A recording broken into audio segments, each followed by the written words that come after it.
Hello everyone, welcome to my YouTube channel bright future English classes.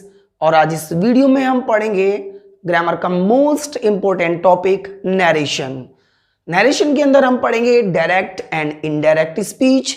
तो आइए देखते हैं सबसे पहले डायरेक्ट स्पीच। आखिर डायरेक्ट स्पीच क्या होता है?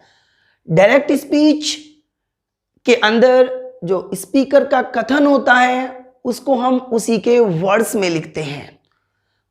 डायरेक्ट स्पीच में दो क्लॉजेज होती हैं जो आपस में कॉमा इन्वर्टेड कॉमाज से जुड़ी होती हैं। कॉमा इन्वर्टेड कॉमाज से पहली वाली क्लोज को रिपोर्टिंग वर्ब तथा कॉमा इन्वर्टेड कॉमाज के बाद वाली क्लोज को रिपोर्टेड स्पीच कहते हैं। For example, he said comma inverted commas I am playing now, यानी कि उसने कहा कि अब मैं खेल रहा हूं। और हमने स्पीकर द्वारा कहे गए इस कथन को उसी के वर्ड्स में लिख दिया और हमने इस सेंटेंस के बीच में कॉमा इन्वर्टेड कॉमास का यूज किया। और कॉमा इन्वर्टेड कॉमास से पहले वाली क्लोज कौन सी क्लोज हुई? और रिपोर्टिंग वर्ब, और जो बाद वाली क्लोज हुई वो रिपोर्टेड स्पीच। अब देखते हैं इनडायरेक्ट स्पीच। इनडायरेक्ट स्पीच के अंदर स्पीकर द्वारा कहे गए कथन को यानी कि स्टेटमेंट को उसी के वर्ड्स में नहीं लिखते बल्कि कोई अन्य व्यक्ति अपने वर्ड्स में लिखता है। इसमें कॉमा इन्वर्टेड कॉमास का यूज नहीं करते बल्कि कॉमा इन्वर्टेड कॉमास के स्थान पर उचित कंजक्शन का यूज करते हैं। For example, he said that he was playing then, यानी कि इसी सेंटेंस को, डायरेक्ट स्पीच के सेंटेंस को हमने इनडायरेक्ट स्पीच में चेंज किया है। और देखते हैं कैसे। सैड के स्थान पर सैड, लेकिन कॉमा इन्वर्टेड कॉमास के स्थान पर कुछ चेंज हुआ है। क्या हुआ है? यहां पर दैट का यूज हुआ है। और आई के स्थान पर ही का यूज हुआ है। एम के स्थान पर वॉज का यूज हुआ है। Playing playing. नाउ के स्थान पर देन का यूज हुआ है। अब दोनों सेंटेंसेस के अर्थ में कुछ डिफरेंस है। वो क्या? इसका अर्थ क्या है कि स्पीकर ने क्या कहा कि अब मैं खेल रहा हूं, और इसमें किसी अन्य व्यक्ति ने क्या कहा कि उसने कहा था कि वो तब खेल रहा था। डायरेक्ट से इनडायरेक्ट बनाने के लिए कितने चेंजेस किए जाते हैं? क्योंकि यदि किसी भी सेंटेंस को हमें डायरेक्ट से इनडायरेक्ट में चेंज करना है तो सबसे पहले हमें यह पता होना चाहिए कि हम किन किन चीजों में चेंजेस करते हैं। तो सबसे पहले रिपोर्टिंग वर्ब में चेंज। मैंने आपको बताया था कि कॉमा इन्वर्टेड कॉमा से पहले वाले भाग को रिपोर्टिंग वर्ब तथा बाद वाले भाग को रिपोर्टेड स्पीच कहते हैं। तो सबसे पहला चेंज कहां होगा? रिपोर्टिंग वर्ब में होगा। नेक्स्ट, कॉमा इन्वर्टेड कॉमास में चेंज। मैंने आपको बताया था कि डायरेक्ट स्पीच में कॉमा इन्वर्टेड कॉमास का यूज किया जाता है जबकि इनडायरेक्ट स्पीच में कॉमा इन्वर्टेड कॉमास का यूज नहीं किया जाता, उसके स्थान पर कंजक्शन का यूज किया जाता है। आगे थर्ड, रिपोर्टेड स्पीच के प्रोनाउंस में चेंज। यदि रिपोर्टेड स्पीच के अंदर सब्जेक्ट या ऑब्जेक्ट कहीं पर भी कोई प्रोनाउन का यूज हुआ है तब वो हम चेंज करेंगे। वो कैसे करेंगे वो मैं आगे बताऊंगा। नेक्स्ट, रिपोर्टेड टेंस में चेंज, यानी कि जो रिपोर्टेड स्पीच है हमारी उसके टेंस में चेंज होगा।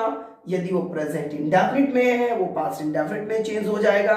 इसी तरीके से काफी रूल्स हैं टेंसेस को चेंज करने के, लेकिन वो कैसे होंगे वो मैं आगे बताऊंगा।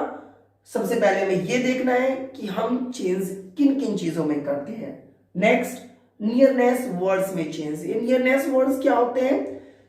ये जैसे हियर, नाउ, एगो, before, yesterday, today, tomorrow, this, these आदि, इनका यूज यदि डायरेक्ट स्पीच में हुआ है तब इनडायरेक्ट स्पीच में ये भी चेंज होंगे। तो सबसे पहले मैं फिर रिपीट कर देता हूं कि डायरेक्ट से इनडायरेक्ट बनाने के लिए हमें 5 चेंजेस करने होते हैं, मैक्सिमम 5 और मिनिमम 1। वो कैसे होगा वो मैं नेक्स्ट अभी आपको बताऊंगा। अभी देखिए, सबसे पहला चेंज किस चीज में था? रिपोर्टिंग वर्ब में change. Second, comma inverted commas में चेंज। थर्ड, रिपोर्टेड स्पीच के प्रोनाउंस में चेंज। फोर्थ, रिपोर्टेड टेंस में change. And fifth, nearness words में चेंज। फॉर एग्जाम्पल, डायरेक्ट देखिए पहले, the teacher said to the students, comma inverted commas, I will not teach you today. अब इसमें मैंने बताया था कि किसी भी सेंटेंस में डायरेक्ट से इनडायरेक्ट बनाते समय हम मैक्सिमम 5 चेंजेस करते हैं, जो मैंने अभी आपको राइट डाउन कराए थे, और मिनिमम 1। अब इसमें देखते हैं कितने चेंजेस होते हैं। The teacher told the students, सबसे पहले एक चीज यहां पे हो गया, यानी कि सेड टू के स्थान पर हमने किसका यूज किया, टोल्ड। ये हमारा क्या है, रिपोर्टिंग वर्ब। फर्स्ट चीज हमारा clear. Second, comma inverted commas के स्थान पर दैट का यूज हुआ है। आगे I will not teach you today, I के स्थान पर हमने ही का यूज किया। थर्ड चीज हमारा हो गया, सेकंड चीज हो गया will not teach you, will के स्थान पे क्या आया है, वुड, यानी कि रिपोर्टेड स्पीच का टेंस भी हमने चेंज कर दिया। विल के स्थान पर हमने वुड का यूज किया। अब प्रोनाउंस देख लेते हैं, यू के स्थान पर हमने क्या किया, देम। लास्ट टुडे, यानी कि नियरनेस वर्ड के स्थान पर हमने टुडे के स्थान पर किसका यूज किया, दैट डे। क्लियर, ये हो गए हमारे 5 चेंजेस। तो क्या बन गया इसका, the teacher told the students that he would not teach you them that day. अब देखिए ये 5 टाइप ऑफ सेंटेंस है, असर्टिव, इंटेरोगेटिव, इंपेरेटिव, एक्सक्लेमेटरी और ऑप्टेटिव।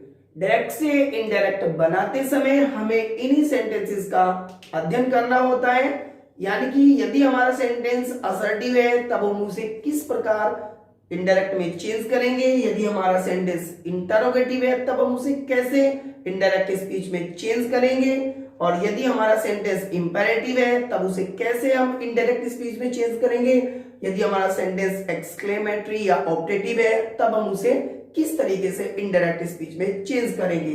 तो नेक्स्ट वीडियो में मैं लेकर आऊंगा असर्टिव सेंटेंसेस की डायरेक्ट से indirect banana. So thank you for watching video.